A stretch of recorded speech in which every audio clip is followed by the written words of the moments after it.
Veterans Day honors all U.S. military veterans who have served our country in war or peace.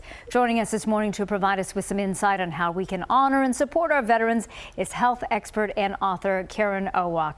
Thanks so much for joining us, Karen. I know that you currently work at the Palo Alto VA. You've got so much experience working with veterans.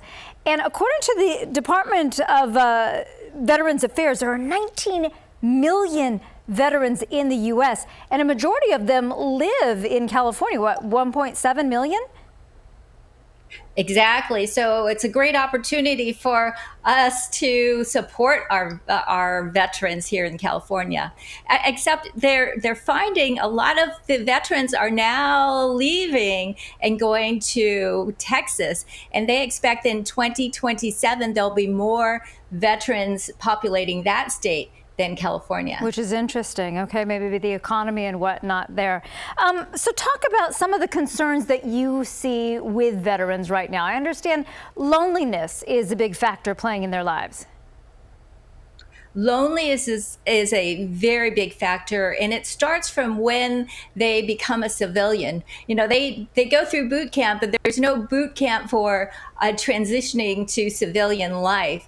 And a lot of them feel very lonely because you think about it, a veteran is with his comrades. They work together, eat together, sleep together, serve together. And all of a sudden, if they come home and they don't have that same community, they feel very lonely and they feel very lost. And it's a common thing that I see with my patients. What are some things that we can do to help them?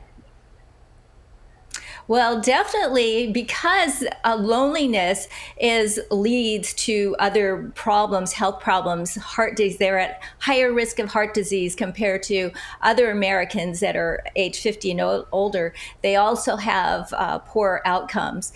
And what we can do is support them. And one of the things I find most helpful is just reaching out and talking to the veteran.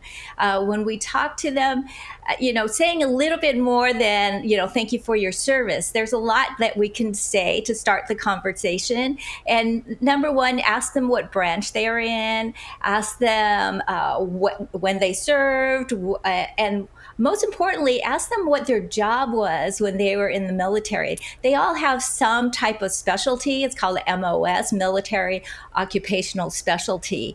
And once you open that door, you'll be surprised at how many things that they have to say and how many experiences. It really is a great gateway to conversation. Exactly. And I think it's important for our kids to know as well, what they did, how they served. And you're also saying encourage employers to honor your veterans, to hire veterans. Right. Hiring veterans. Veterans have a very strong work ethic. They're very mission driven. So if you hire a veteran, make sure you outline the mission. Make sure the mission and the objective is very clear, and you won't be disappointed. And on our screen, in the workplace. Yeah, go ahead. On the workplace, Yeah. Hire them, honor them. But I love this too, because if you're not an employer to hire someone, there's things you can do. Make a meal for a veteran, hang your flag, write thank you notes. These are things the entire family can get involved in. Absolutely. And hanging that flag is really meaningful to a veteran, because knowing that their fellow Americans also support and the mission, what they did, with how they served, and the sacrifice that they made. Very much so for all of us. Well, thanks for the work that you do dedicated to veterans as well, and for giving us some insight on things that we can do as well. Nice talking to you, Karen. Nice talking to you, Laura. Thank you.